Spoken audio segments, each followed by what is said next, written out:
capítulo 4, versículo 6 al 7.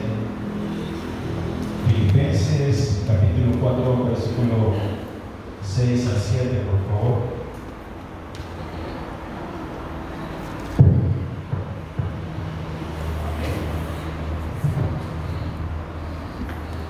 Dice la palabra del Señor en el nombre de Jesús. Por nada estéis afanosos, si no sean conocidas vuestras peticiones delante de Dios en toda oración y ruego, con acción de gracias. Y la paz de Dios, que sobrepasa todo entendimiento, guardará vuestros corazones y vuestros pensamientos en Cristo Jesús. Oramos. Gracias, Señor, por tu palabra, Señor, que hemos leído. Gracias por el privilegio que nos das de poder estar aquí para escuchar tu palabra. Gracias por tus bendiciones, por tu amor y tu bondad. Gracias por la vida y por tu cuidado, Señor. En el nombre de Jesús te agradecemos. Amén. Pueden tomar sus asientos. La paz que supera todo entendimiento. Y es que la verdad es bien difícil tener paz en tiempos difíciles como lo que estamos pasando ahorita. No cualquiera puede tener paz o encontrar la paz que necesitamos. Hay momentos muy difíciles y el tener dinero no quiere decir también que por tener dinero algunos vamos a tener paz o por tener muchas comodidades vamos a tener paz. De hecho, hay una historia sobre el viejo y el mar de una persona exiliada cubana que enfrenta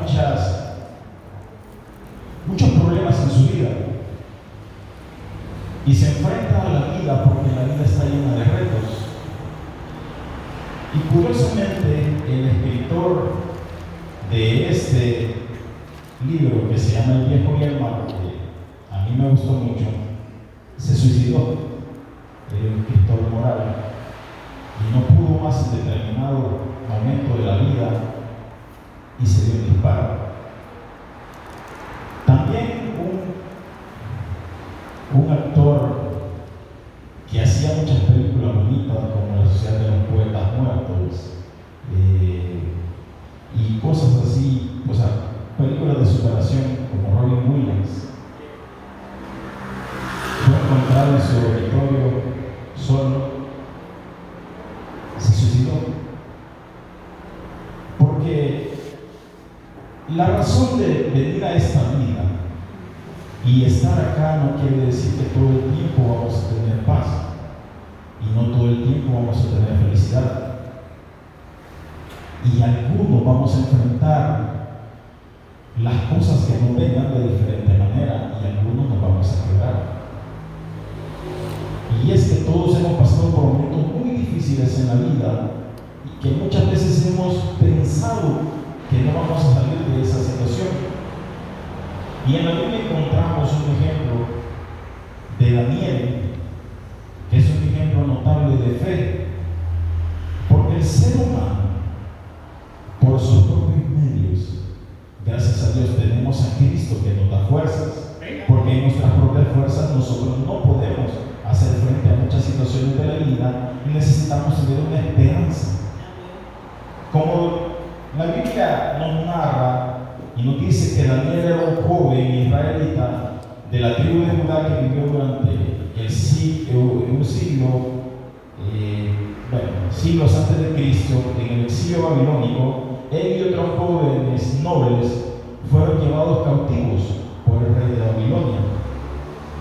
Y este rey tenía la costumbre de que cada reino que conquistaba se llevaba jóvenes a su corte y les enseñaba, y a pesar de que estos jóvenes iban ascendiendo de acuerdo a su capacidad y a su conocimiento, ellos iban participando de la corte del rey de Babilonia. Pero algo que me llama mucho la atención es que a pesar de que Daniel fue llevado con este rey, fue llevado cautivo con sus amigos y fue seleccionado para recibir una educación especial para servir en la corte del rey Nabucodonosor, es que él no se dejó contaminar por las cosas de otro reino. Y es que como instrucción que le daban a estos jóvenes es que se les asignaba una dieta que dictaba el rey. Pero Daniel decidió que no se iba a contaminar con los alimentos y el vino del rey, y en lugar de eso, lo que Daniel dijo, no, en lugar de eso, mejor voy a comer frutas, verduras y voy a tomar solamente agua. Esa fue la dieta de Daniel. Y Dios bendijo la decisión de Daniel, porque al final del periodo de prueba, Daniel y sus amigos que habían decidido rechazar las cosas que el rey le daba, estaban más saludables y más fuertes que el resto de la mayoría de jóvenes. Y es que 2 Corintios 7:1 dice: así que, amados, puesto que tenemos tales promesas, limpiémonos de toda contaminación de carne y de espíritu, perfeccionando la santidad en el temor de Dios. Hoy en día en el mundo, estaba viendo un reportaje también que decía que en Estados Unidos hay algo que se está poniendo de moda, y es que entre las personas que deciden tomar un noviazgo, lo principal es cuánto tiene la otra persona que ellos van a decidir o escoger. Y es que si para uno de los requisitos que están poniendo las personas es que la otra persona a la que se van a unir o a iniciar una relación tiene que tener muchas más comodidades económicas que las que ellos tienen. Al final el dinero es una parte muy primordial, pero el amor no importan los sentimientos. Todo depende de cuánto tenga una persona. Y eso estaba saliendo en un reportaje, en un noticiero importante hoy a las 12 del mediodía. Y esas son cosas que se están dando en este mundo y que a nosotros como cristianos nos enfrentamos a diario también. Porque en el mundo estamos, dice el Señor, pero no somos de este mundo. Y es que Daniel también pasó una presión de parte del rey, y Daniel formaba parte de la corte de sabios en ese entonces. Daniel iba escalando, gracias a Dios, por sus virtudes, porque él supo guardarse, y a medida que nosotros como cristianos nos vayamos guardando, no nos vayamos haciendo de montón, sino que vayamos teniendo nuestra propia manera de pensar y vayamos siendo nosotros mismos y no querramos parecernos a nadie. Si nosotros nos vamos separando del montón y vamos brillando por nuestras cualidades que Dios pone en nosotros vamos a comenzar a guiar poco a poco en este mundo. Y yo sé que a muchos hermanos de aquí de la iglesia les ha ido muy bien en sus trabajos porque son diferentes al resto. No son como los demás. Los demás están acostumbrados a que el día del pago hacen una sola reunión, se van con sus amigos y al día siguiente no aparecen a trabajar, porque aparecen de goma en otro lado. Eso pasa en algunas empresas. Y las personas responsables que se preocupan por tener una vida y ser responsable de su hogar, ser responsable, cumplir con sus responsabilidades de la vida cotidiana, esas personas empiezan de cierta manera a ser diferentes y a vivir de una manera diferente en este mundo. El rey Nabucodonosor tuvo un sueño muy inquietante. Y el rey Nabucodonosor llamó a todos sus sabios y no solamente les pidió que le interpretaran el sueño. Curiosamente les dijo también, ya que eran sus sabios, no solamente les pidió interpretar el sueño, sino que también les pidió que adivinaran el sueño que él había tenido. Y está bien que un rey llame a sus sabios y les diga: miren, interpreten el sueño. Pero a que le digan también, además de interpretar el sueño, adivinen el sueño, ¿cómo cree que usted se sentiría si alguien me dice: mire, hermano, yo necesito que usted me interprete un sueño, pero además de que me lo interprete, necesito que me diga cuál fue mi sueño? Y esto le pasó a Daniel, y el rey llamó y convocó a todos sus sabios y dijo: necesito que me interpreten el sueño y además de interpretar el sueño, necesito que me lo adivinen. Y el que no lo haga está bajo pena de muerte. Imagínense una situación en esta en la que se encontró Daniel. Y es que muchas veces nosotros enfrentamos problemas de lo que no sabemos cómo vamos a salir, no sabemos cómo vamos a enfrentar, no le encontramos colas ni patas, decía mi abuela. Pero al estar en una situación así, lo primero que hizo Daniel es, en Daniel 2, del 17 al 19, dice que Daniel se fue con sus amigos y oraron a Dios. Y el Señor le reveló el sueño. Y luego, cuando Dios le reveló el sueño a Daniel, Daniel dijo al rey lo que había soñado. Y le dijo que había soñado con una estatua compuesta de varios materiales. Ese era el sueño del rey. Y que los materiales representaban a varios reinos, comenzando con el Imperio Babilónico. Y después de eso, Nabucodonosor se quedó tan impresionado que promovió a Daniel a un alto puesto en el reino. Proverbios 3, de 5 al 6 dice: fíate de Jehová de todo tu corazón y no te apoyes en tu propia prudencia. Lo primero que hizo Daniel fue buscar a Dios. Cuando nosotros tenemos problemas, ¿qué es lo primero que hacemos? Buscar a Dios. Buscar a Dios. En verdad oramos. Lo buscamos. Y oramos solo cuando tenemos problemas o en todo tiempo. En todo tiempo, hermano. En todo tiempo debemos estar cerca de nuestro Señor. Gloria a Dios. Luego, a manera de que Daniel iba avanzando, iba prosperando, Dios le iba ayudando, así iba ascendiendo. Y es que a veces nosotros enfrentamos presiones como las que enfrentaba Daniel, y esas presiones que nosotros enfrentamos pueden ser presiones laborales. A veces en el trabajo no hayamos cómo hacer, sentimos que no salimos de algún problema que tenemos, el jefe nos encomienda algo y no sabemos cómo hacer.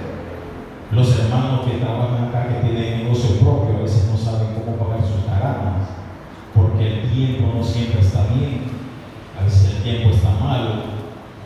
Y es que hay que manejar las relaciones difíciles con compañeros o con superiores también, y hay que saberlo llevar con todas las personas. El Señor dice: buscar la paz con todos, no solamente con el que me cae bien, sino con todos. Y hay que buscar también un equilibrio en el trabajo y con la vida personal. Porque si nosotros nos dedicamos solo a trabajar y solo a trabajar, podemos descuidar nuestra vida familiar. Y la vida familiar, por la que nosotros tanto trabajamos y solo nos dedicamos a trabajar y no encontramos un equilibrio, podemos comenzar a tener problemas en nuestra vida familiar también. El hermano Miguel en una buena enseñanza el miércoles decía que había tenido un equilibrio y que incluso él había tenido que renunciar a ciertas cosas porque él sentía que se había alejado de su familia. Y gracias a Dios que él pudo acercarse a su familia porque tuvo que renunciar a ciertas cosas. Muchas veces nosotros debemos de renunciar a ciertas cosas también, porque debemos de saber mantener un equilibrio en nuestra vida. Hay un dicho que dice, que está bien dicho, y que debemos de vivir, no debemos de vivir para trabajar, sino que debemos de trabajar para vivir. Porque si nosotros vivimos para trabajar, perdemos la vida y nos enfermamos, podemos perder la vida de nuestro trabajo. Pero si nosotros trabajamos para vivir es porque hemos logrado encontrar un equilibrio en nuestro trabajo. También otro tipo de presión que encontramos a diario en nuestras vidas es la presión financiera. ¿Cuántos no tienen presiones financieras? Llegando ese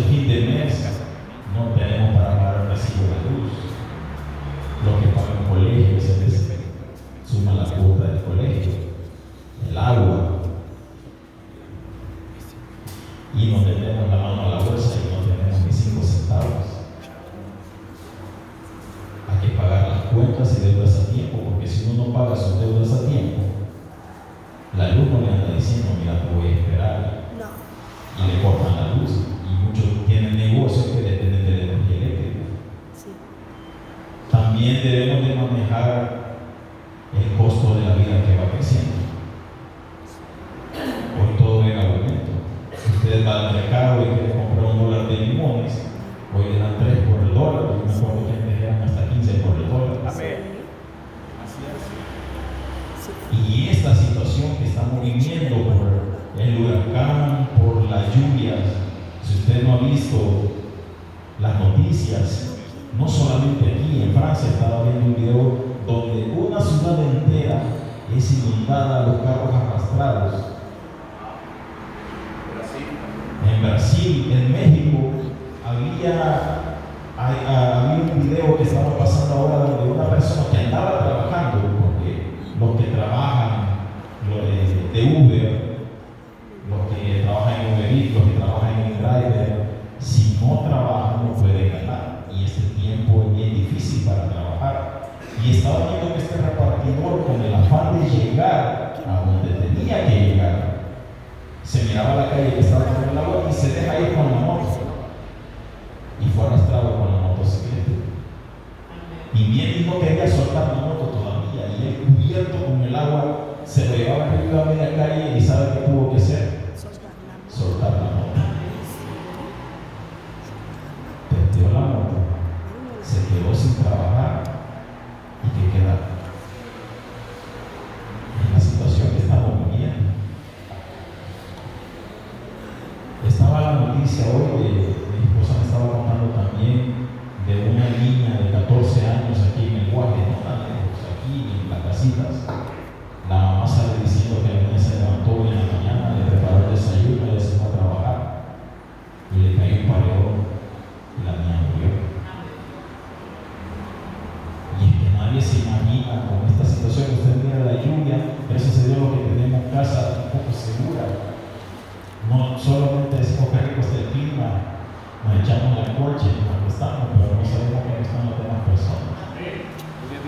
Hay personas en riesgo, en quebradas, a orillas de los ríos se han hinchazado, se han vuelto tan grandes, ensanchados, perdón, y se han vuelto tan grandes que toda la basura que nosotros botamos han ido a aparecer en el puerto de la Unión. Si usted pone la noticia, ese puerto está, no botan basura en ese lugar, pero toda la basura se ha ido acumulando y ha ido a parar ahí, a la orilla del mar. Salía otro video de las noticias hoy de personas a la orilla del río recogiendo botellas. No tenían que andarlas buscando, las botellas hasta lavadas, bien limpias, así transparentes, llenando bolsas y bolsas y bolsas de botellas plásticas.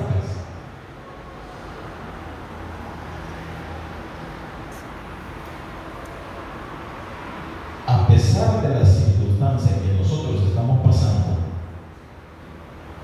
hay personas que después que termine esto y esta situación, no sabemos cómo van a seguir.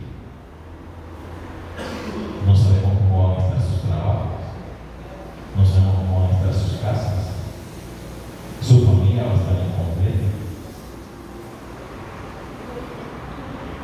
Hay presiones familiares también dentro de nuestro vivir, y también hay que mantener una buena relación saludable con nuestra familia, con nuestros hijos. Hay que criar a nuestros hijos con valores cristianos. Si usted le inculca al niño valores cristianos, a su hijo le enseña valores cristianos, y enseñarle valores cristianos no solamente es sentarse con él, leerle la Biblia y enseñarle Hechos 2:38, Josué 1:9, Efesios 4:5, no. Porque a un niño aprende más con el ejemplo que leyéndole la palabra. Dice la psicología que un una persona puede enseñarle a un niño el resto de su vida, pero el 80% de lo que el niño aprende es del ejemplo. Usted puede decir a un niño, mire, usted tiene que ser una buena persona, usted tiene que ser acá, usted tiene que ser esto, usted tiene que ser lo otro. Pero si con nuestro ejemplo no lo hacemos, el niño va a hacer lo que mira y no lo que oye. Y los niños son como una esponja desde pequeñitos. Si a usted a un niño le dice, es más, acuérdese, acordemos nosotros, cuando nos portábamos mal, ¿qué nos decía nuestro padre para que nos quedáramos quietos? Si no te portas bien, te va a dar el bolo. Y es que el ser humano no nace teniendo miedo, el miedo es inculcado. Si no te portas bien, cuando venga tu papá, se le va inculcando el miedo a las personas. Y un niño, por eso es, cuando un niño usted le dice o lo quiere regañar, hay que tener cuidado con nuestras palabras, porque si a un niño usted le dice no seas tonto, el niño va a crecer pensando que es tonto. No seas mamado.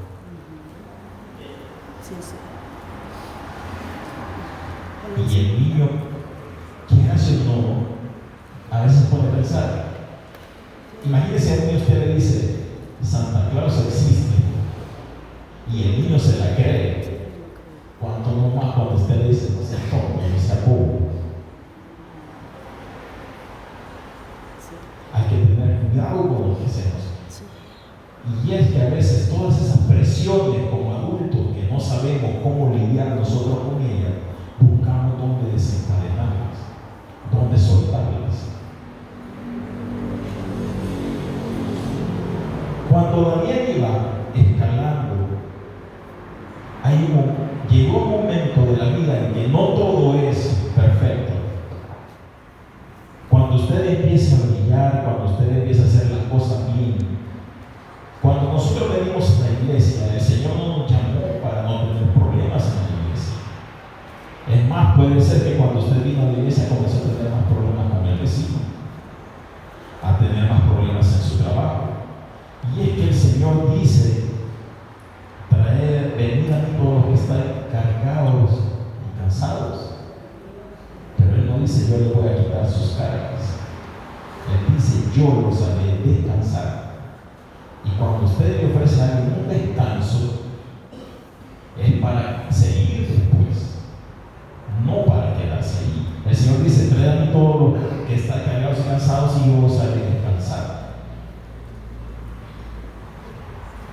Y muchas veces lo que le pasó a Daniel es que él estaba tal vez en la cúspide de su carrera, en lo mejor de su vida, viene y por envidia de los demás, de alguna manera termina en el foso de los leones. ¿Cómo? Sin qué ni para qué. Y es que cuando nosotros caemos en el foso de los leones, como cayó Daniel, ¿cuál es la reacción? La reacción normal de cualquier persona al estar ante un problema o al estar en un foso, la reacción normal de Daniel hubiera sido primero, sudoración, porque como el cuerpo se empieza a calentar, el cuerpo empieza a sudar, los nervios se empiezan a enfriar. Empezó. Las pupilas se dilatan ante el peligro, eso con las cosas físicas. Las pupilas se dilatan para poder ver lo que hay alrededor de nosotros. Imagínense a Daniel encerrado en un foso con leones hambrientos, sin poder salir, sin una puerta, porque las demás personas que estaban con él, los demás sabios, le tuvieron envidia porque Daniel algo estaba haciendo bien. Mire, cuando usted no tenga problemas, cuando esté muy tranquilo por la vida, preocúpese, porque cuando no tenga problemas es porque algo está haciendo mal de verdad. Sí, hermano. No tiene pruebas.